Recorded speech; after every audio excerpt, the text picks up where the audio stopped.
Welcome to Chungfella Cinema Corner, the show where I watch and review terrible movies from random genres and decide if their low scores on IMDb really apply or if they deserve higher.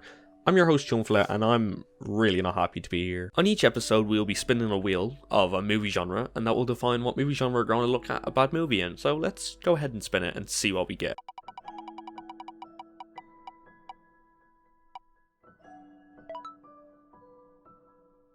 So on today's episode, the Magic Wheel is giving us a horror genre, which I think is pretty convenient as horror is a very easy area to find a bad movie in, so I'm very happy with that.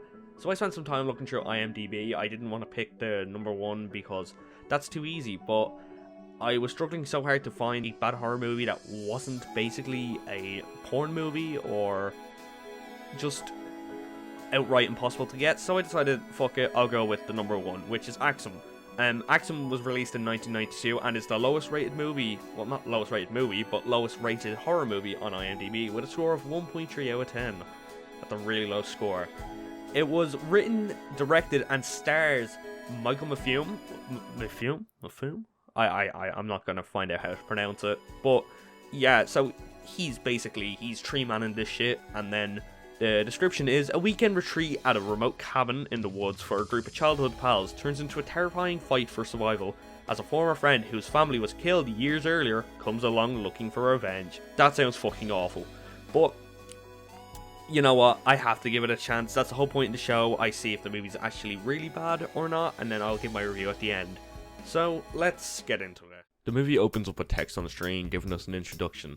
On a cold winter night in 1990, Mr. Mason, a mean and cruel townsman, left his job for home.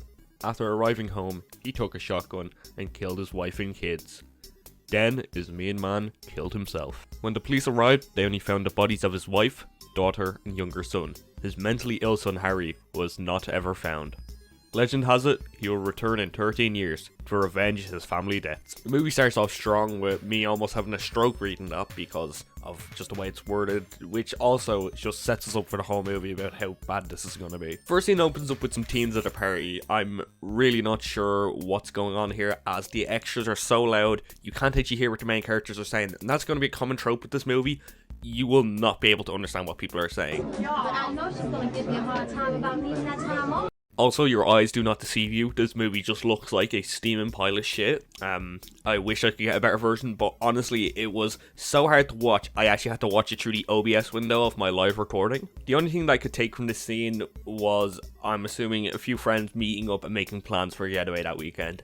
I've watched this movie 3 times just to try and understand some sort of plot. I have no clue what's going on in the scene. It's just a mess. Our next scene opens up with a dark and creepy looking view of a house. I wouldn't even call it creepy, to be honest. It's more just foggy. But we also get our first shot of this movie's killer, which I'm assuming his name was Harry, but I'm calling him Baltimore Jason because he gives off such Jason Voorhees like fucking wannabe vibes, and this movie's set in Baltimore, which makes this an even Ash man jiggle fuck with you. My man say he going down Atlanta Batangs and he need to fuck with my jiggle or something let my knuckle. So that's what I told him. I said, come get my nickel. Which makes this an even better masterpiece. But anyways, Baltimore Jason heads up to the house and knocks on the door, and Grandad hears the knocking, so he comes down, and this is when Grandad decides, you know what, I need to get the blicky. So Grandad runs off to get the blicky, and we get this funny scene of Grandad going into the back, and the killer is right behind him, yet the Grandad has about 20 seconds to dare proper build the gun from scratch as if this is like some Lego thing.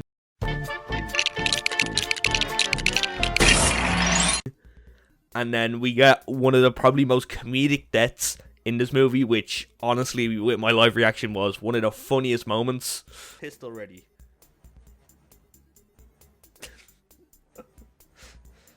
I love that it's trying to get. Oh no! In our next part, we jump to the title cards, which is showing off a dance battle, and then a roast off, and then a Yo Mama battle. That's why, see, that's why your mother's so fat, her shadow weighed 40 pounds. Your mother's so dumb, she studied all night for a blood test. Your mother's so dumb, she was in a shootout, got stabbed. Yeah, I'm really confused. But we jump to this part, and then we get to see the introduction of everyone who made this movie. And the Ax'em title card is amazing. It's such high quality, you can tell millions of dollars went into this. This scene proceeds to go on for 5+ minutes. I wish I was messing. It's really 5 fucking minutes. Like 5 fucking. Oh my god. We get our introduction to our main characters. I say introduction, but really it doesn't explain anyone's names. And quite frankly, I've watched other people's reviews. Nobody knows who their names are. I remember reading the credits and someone's name is Breakfast, I think. So I don't know. They're all Breakfast. But basically in this scene, they're just setting up a weekend getaway to one of the characters' grandpa's house. And I think it might be linked back to, remember old Gramps? Yeah. Rest in peace, Gramps. We love you. See, the characters all head off in their own cars. In the next scene of actual importance, I don't really count this as importance, but in one of the scenes we have these two hobos that run up, and they are literally classed in the credits as Hobo 1 and Hobo 2. And they run up and shout some of the greatest lines in cinematic history that will strike fear through your dick and balls. Man, you see that? You see that, man? You see that? He was 10 feet tall, man. What 10? He was 9. He was 10 feet tall. He was a big motherfucker. He was a big. You gotta go back and kick his goddamn ass. No. For both of us. You go back and you kick his ass. I ain't going back. Goddamn it. He didn't have one. I drop my goddamn. Get off that goddamn and go kick his goddamn ass. You go kick his ass and give me some of that. You better back up, you big 6'9" motherfucker. You coming? Ah! Cut. Yeah, you heard that correct. They left the word cut in. I wish that was intentional, but I fully doubt it was. Yeah, I don't really know what else to say. That's just the quality of this movie. This is another masterpiece of a scene where we have these two girls opening up drawers in a kitchen, and it's quite obvious that sound has been cut because you cannot hear anything open or close, except for the last bit when they open up a drawer that has a revolver in it for some reason. And they give the most fucking brain dead reaction to it ever. I honestly, I love it. I love this movie. It's so good.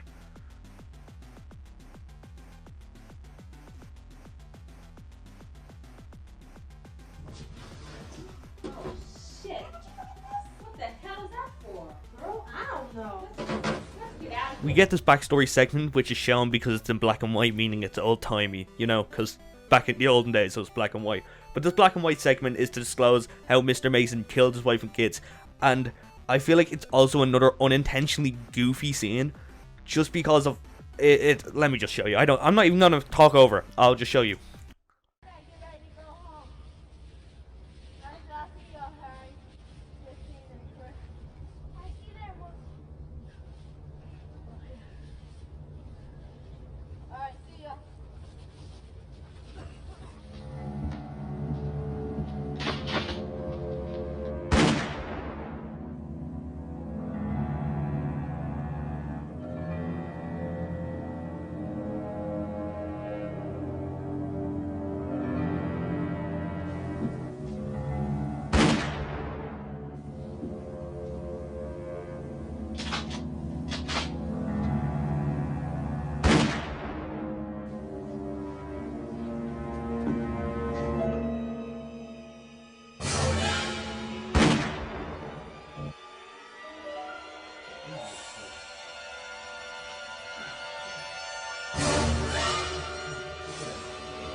This must be the crazy fuck who did this. Where's all the children at? I don't know. He's dead. He's dead. I just love when he's shooting the kids, how like the shotgun doesn't send them flying or anything, and then when he blows his brain out, how like softly he falls down, like, ugh. This movie is a cinematic masterpiece. And by the way, if you're lost here, don't worry, because I think all the viewer base is. Like, I honestly don't know what is going on still. Like, 3 watches. I've watched this 3 times. I really don't know where it's going. The next like 5 to 10 minutes of this movie is literally just characters living their lives, just trying to fuck each other. It's honestly just like your classic horror movie. Just the issue is it's so fucking boring. I'm not even gonna go over it. Not even for your sanity, it's for my own sanity. So in this next scene, we have two characters walking up to this abandoned house. Now, you might be saying, wait a minute, I don't remember a white guy, and it's because I didn't actually tell you guys about this scene. The main reason is, it's such a confusing and pointless scene, and it's so far back, it's my fuck up. I fucked up, okay? I fucked up. I skipped, like, a plot point here. But, basically, all you need to know is that three characters rolled up in the car. Car had no gas, so they went looking for gas, and they left one behind. And this scene also has another, and I think intentional funny moment, where they kind of slag the classic trope of it's always white people who want to fuck up, which I did actually have a nice little chuckle at. Follow me, come on. Jesus.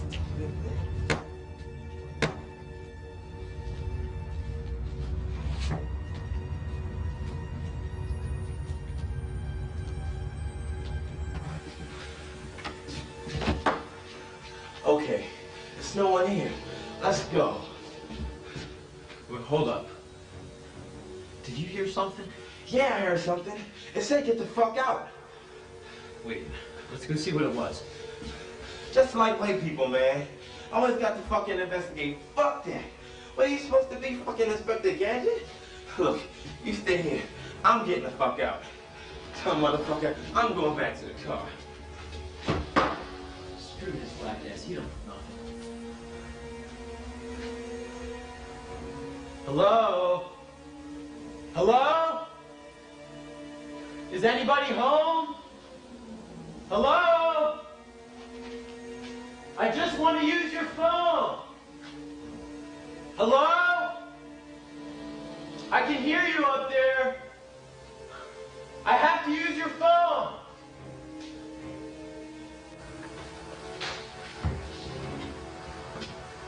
Okay, come on out. I know you're up here. Hello? Hello?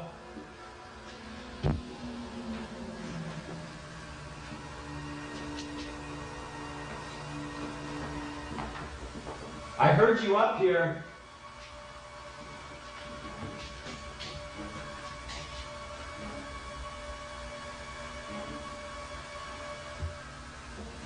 Hello? I just want to use your phone. Hello?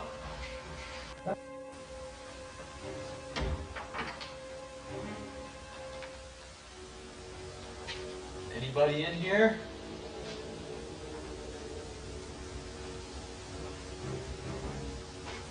Hello?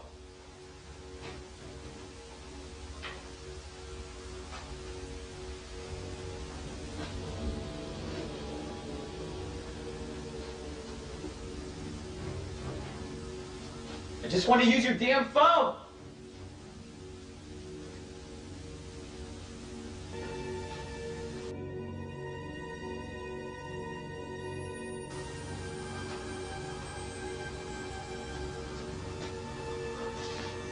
Damn, no phone.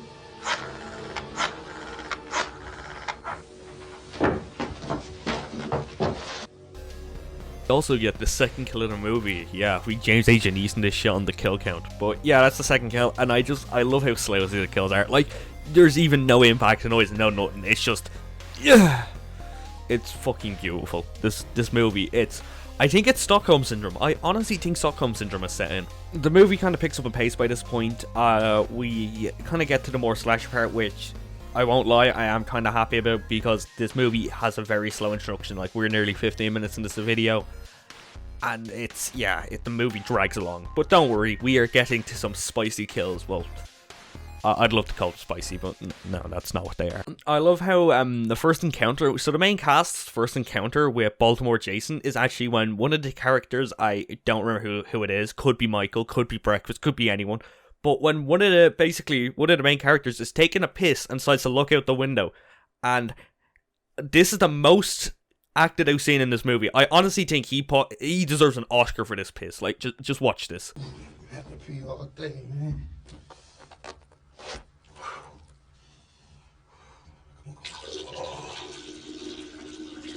Oh, yeah.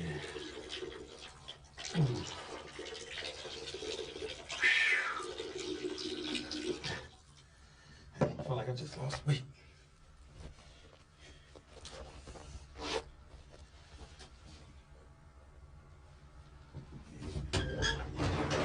Fuck! Mike, man, is anybody around here, man? 20 miles an hour. Are you sure, man? Let us see this big, ugly motherfucker. You know what I'm saying? Let me go. You know what I'm saying? Let's go fuck this motherfucker.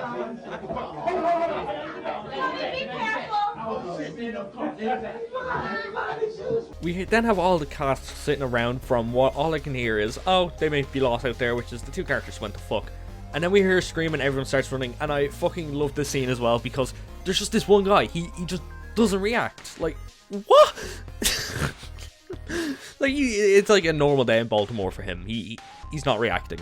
Gang run out to the door and two people run in, with one of them being cut. Oh no. Baltimore Jason Voorhees has selected a new target. Ready for the kill count, because this is when the kills start to step up. Next thing we know, the white guy from earlier, remember the white guy who, Inspector Gadget as I'm going to call him, well, Inspector Gadget gets thrown through the door, and this probably leads to another scene which makes me believe this movie might have been a shitpost. I honestly have no clue.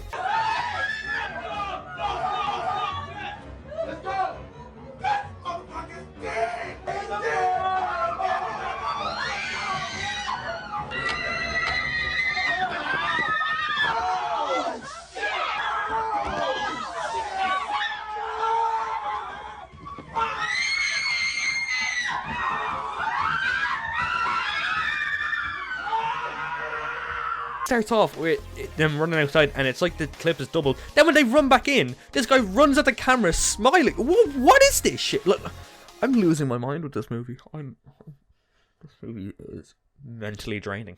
Oh my god. From this point on, we're in the final stretch. There is a lot that happens in this part that would be so miscellaneous to talk about that it would actually probably ruin my day. The first thing we have here is one of the saddest deaths in movie history. Honestly, had me crying. Hey, it's a gun. Wow, Oh, now you worried about me getting my wish. You just worried about me getting my wish. You worried about me getting my wish. Oh, ah!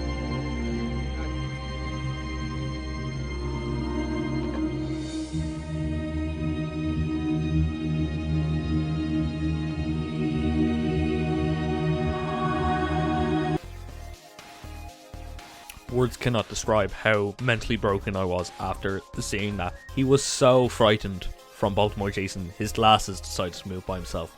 Truly heartfelt. What you say?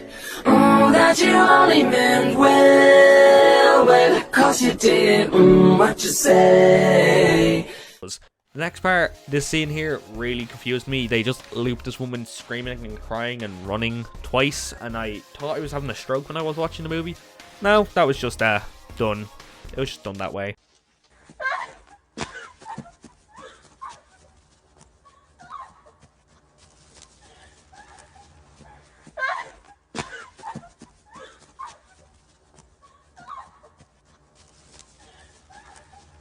I think this was the first real scene I actually got some confusion from, because I honestly just thought I hit my rewind button.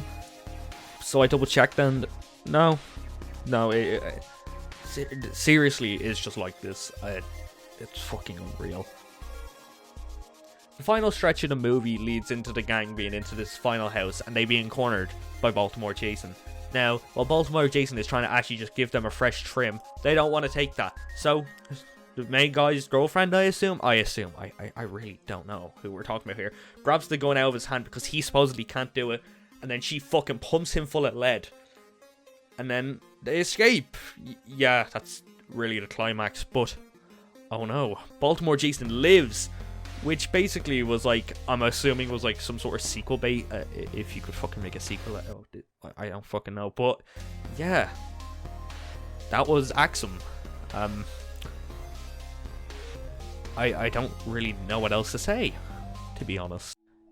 That movie was a steaming pile of shit. I'm not going to even try to sugarcoat it. I really did not enjoy myself with this one. Of course, there were some funny scenes, but overall, there's nothing really to go off. There's no real plot. Film work is terrible. You can barely see anything in the movie. You can't hear anyone talk. It's literally a performance art. If you told me that was a performance art, I would fully believe you. It was awful. My original discussion of this had me so angry because it was 2 in the morning and I finished my 3rd viewing of the movie and I lost it. Here's a little Don't ask me why. I've just woke up in a fucking steaming mood, yeah? Because I live in a shithole. Do you know what I mean? Birmingham is a fucking shithole. I hate the fucking place. apart from it. But yeah, this movie is steam polished shit, and that's why as of the first episode of the Chungfella Cinema Corner, we're giving this a 1 out of 10 Mac Nugget fucks. I don't know what I'm gonna call it. Fucking 1 out of 10. Let's just say 1 out of 10, which makes this the highest rated and lowest rated movie on our movie list so far. And yeah, that has been Ax'em. I'm so happy to be finishing this up. I really do not enjoy myself. Oh god. If you would like to leave some suggestions for bad movies to watch down below, I'm fully up for watching anything. Just please tell me they are higher quality than this, because I will lose my mind if I have to do something like this again. But for now, thank you for watching. I've been your host Chungfella, and I will see you in the next video. Oh shit!